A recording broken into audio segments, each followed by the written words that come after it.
Hello दोस्तों, एक बार फिर से स्वागत है आप सभी लोगों का आज की इस नई वीडियो के अंदर। इस वीडियो के अंदर मैं आप लोगों को देने वाला हूँ इटली वर्क वीज़ा की एक नई अपडेट, जो कि इमिग्रेशन की तरफ से आप लोग एम्बेसी की तरफ से बोल सकते हो कि एक नई अपडेट आई है।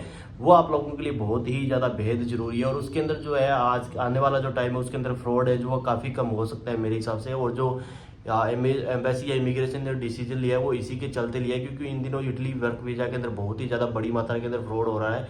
लोगों के डॉक्यूमेंट एजेंट एम्प्लॉयर के जो है वो फेक लगा दिए जाते हैं, एम्प्लॉयर के कंपनी की डिटेल्स फेक लगा दी जाती है, आप लोगों को नुला उस्ता फेक दिया जाता है, या फिर जो एडिट करके डॉक्यूमेंट्स है वो आप लोगों को प्रोवाइड कराए जाते हैं, ताकि आपको कुछ केसेस में वीज़ा भी मिल जाता है। कुछ केस में जब आप एयरपोर्ट पे जाते हो तो आपको वहाँ से डिपोर्ट कर दिया जाता है। डिपोर्ट क्यों कर दिया जाता है? क्योंकि जो एम्प्लॉयर होता है उसने कभी आपके पेपर भरे ही नहीं होते, क्योंकि वो किसी एजेंट के पास पेपर पड़े होते हैं और वो मुंह उठा के लगा देते हैं, एजेंट को इसका आता पता ही नहीं होता है। तो इसी चीज़ को रोकने के लिए जो इटली एम्बेसी इमिग्रेशन है उसने एक नया डिसीजन लिया है। उसके अंदर जो पहले पुरानी चेक लिस्ट डॉक्यूमेंट को उसको हटा के एक नई चेक लिस्ट लेके आए। उसके अंदर 3-4 जो मेजर रिक्वायरमेंट्स है वो चेंज की गई है, बाकी सारा कुछ सेम ही है।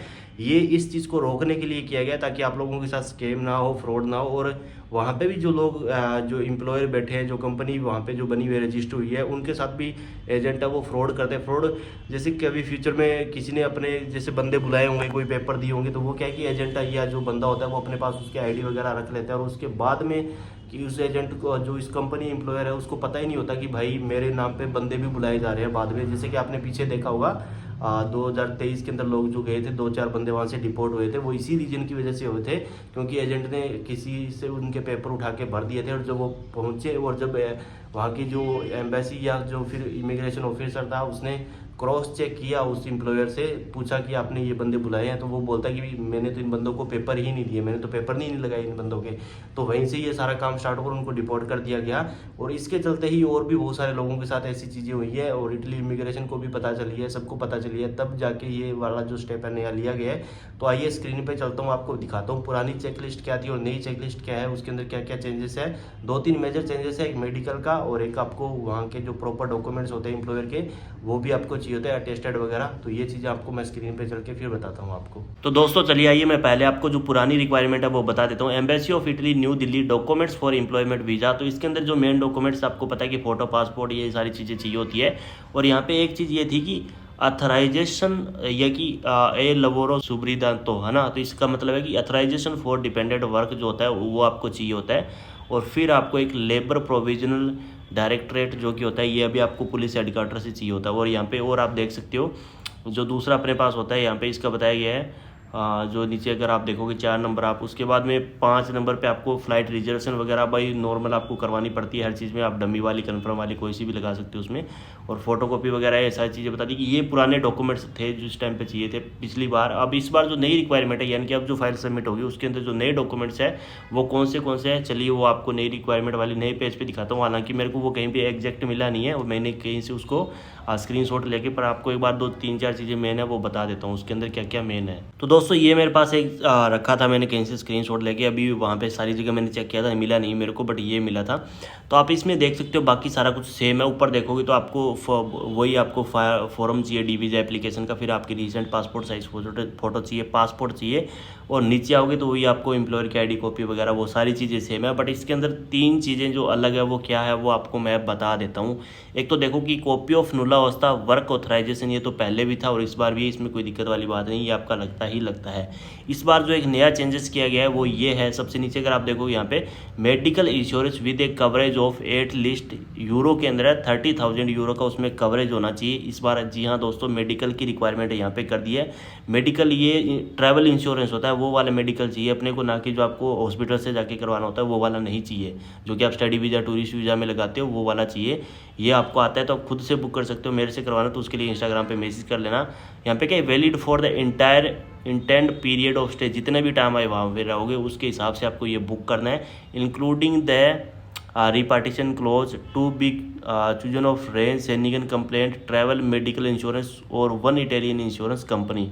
तो यहाँ पे ये चीज़ भी बताई गई है। तो बाकी आप कर सकते हो, कोई दिक्कत नहीं है। इटालियन कंपनी या इंडियन कंपनी हो तो कोई इशू वाली बात नहीं, चल जाएगा आराम से ये। तो दो चीज़ें ऊपर और है जो आप देखोगे चौथे पैराग्राफ के अंदर देखोगे, तो पहला पॉइंट और दूसरा पॉइंट, 2 पॉइंट यहाँ पे जो कि रेड मार्क से कर रखे हैं। तो यहाँ पे क्या है कि लेटर फ्रॉम द एम्प्लॉयर, यानी कि ये पहले रिक्वायरमेंट दी थी, इस बार इसको बढ़ाया गया, letter from the employer explaining professional status of applicant and work condition. जो आपका एम्प्लॉयर होगा वो एक लेटर देगा, उसके अंदर आपके बारे में वो टोटल चीज़ें बताएगा कि भाई ये बंदा है, मैंने इसको जॉब दी है, ये इसका काम रहेगा, ये सैलरी है, ये वगैरह वगैरह जो भी चीज़ें होंगी सारी उसके अंदर मेंशन होगी, एम्प्लॉयर की तरफ से वो सारी चीज़ें मेंशन होगी। और उसको क्या करना है, authenticated by the relevant Italian authority, और वहाँ की जो इटालियन अथॉरिटी है उसको वहाँ से उसको ऑथेंटिकेट करवाना पड़ेगा, यानी कि उसको वेरीफाई करवाना पड़ेगा। इस हिसाब से ये लेटर भी आपको इस बार अपनी फाइल में लगाना पड़ेगा, अदरवाइज़ आपकी फाइल रिजेक्ट हो जाएगी, फेक मानी जाएगी। और इसका दूसरा पॉइंट वो है, कॉपी ऑफ द कंत्रातो दी सजोर्नो पर लवोरो job contract submitted to the SUI, यानी कि जो आपका जॉब कॉन्ट्रैक्ट होगा वो भी आपको ओरिजिनल यहाँ पे चाहिए होगा, वेरीफाइड अटेस्टेड करवा के चाहिए होगा, इटालियन कोई अथॉरिटी है उससे आपको चाहिए होगा। तो ये चीज़ ध्यान में रखना। 3 चीज़ें नई रिक्वायरमेंट इस बार ये, एक तो मेडिकल हो गया, और आपका लेटर फ्रॉम द एम्प्लॉयर जो कि लगेगा, उसमें कॉन्ट्रैक्ट होगा एक हिसाब का, भाई आपकी इतनी टर्म कंडीशन, ये जो भी ऑफर लेटर जैसे आता है उसके अंदर जो भी चीज़ें आती है एक हिसाब से वही चीज़ होगी। ये दोनों चीज़ अथॉरिटी होनी चाहिए है ना, जो इटालियन अथॉरिटी है उससे वेरीफाइड या सर्टिफाइड जो भी है वो होना चाहिए। और कॉन्ट्रातो दी सजोर्नो जो कि बता दिया भाई, जो बंदे वहाँ पे काम कर रहे हैं, रह रहे हैं, यानी कि जो बंदा है उसकी PR कार्ड वहाँ पे लग सकता है। अगर कोई सपोज करो इटालियन बंदा नहीं, इंडिया का बंदा है, वो वहाँ पे आपको बुला रहा है, तो उसकी जो PR है, उसका जो कार्ड है PR का, वो वहाँ पे लगेगा, उसके प्रॉपर डॉक्यूमेंट्स वहाँ पे सारे लगेंगे, और जॉब कॉन्ट्रैक्ट वगैरह देगा, सारा कुछ देगा, वो भी यहाँ पे अटेस्टेड वेरीफाई होके सब चीज़ें लगने वाली है। तो देखो इतनी सारी चेंजेस है जो इस बार नई आ चुकी है। और बाकी अगर आपको कोई दिमाग में है तो वो आप चीज़ बता सकते हो। भाई देखो मेरे को जो इन्फॉर्मेशन पता चली थी मैंने सोचा कि आप लोगों को देनी चाहिए। अगर इसमें कोई भी 19 किस या मिस है तो आप मेरे को वो कमेंट में आप लोग ज़रूर सजेस्ट करें, कमेंट में ज़रूर बताएं, ताकि और जो लोग हैं उनकी हेल्प हो पाए। तो एक चीज़ यहाँ पे अगर नीचे देखो है ना, employer ID copy sign and duly authenticated by the relevant municipality in Italy, यानी कि जो एम्प्लॉयर की ID कॉपी होगी वो एकदम साइन होनी चाहिए, और वो मतलब ऑथेंटिकेट होनी चाहिए, जो म्यूनिसिपैलिटी है इटली की उससे होनी चाहिए। नीचे वाला पॉइंट देखो जो मेन है, जो मैंने आपको पहले ही बताया था, if employer is not Italian national, अगर आपका एम्प्लॉयर है वो इटली का नहीं है, यानी कि थर्ड कंट्री से, जैसे इंडिया से है, अभी उसको मतलब कि सिटीजन नहीं मिली है, PR पे है वो, तो परमिट ऑफ स्टे कॉपी यानी कि उसकी परमिशो दी संजोर्नो जो इसको बोलते हैं आप लोग, जो कि PR होता है, PR कार्ड होता है, और sign and authenticated by the municipality in Italy, वो भी साइन होना चाहिए, और वहाँ पे पूरा ऑथेंटिकेशन होना चाहिए म्यूनिसिपैलिटी जो होती है इटली की उससे। तो ये चीज़ मैंने ऑलरेडी आपको बता दी। इस बार ये 3-4 चीज़ें नई ऐड हुई है। ये है कि आपके जो फाइल है, आपकी जो और ज़्यादा सेफ्टी है आप लोगों की बढ़ चुकी है, और जो एजेंट है उनके ऊपर लगाम लग चुके हैं, क्योंकि एजेंट बहुत ज़्यादा फ्रॉड कर रहे थे।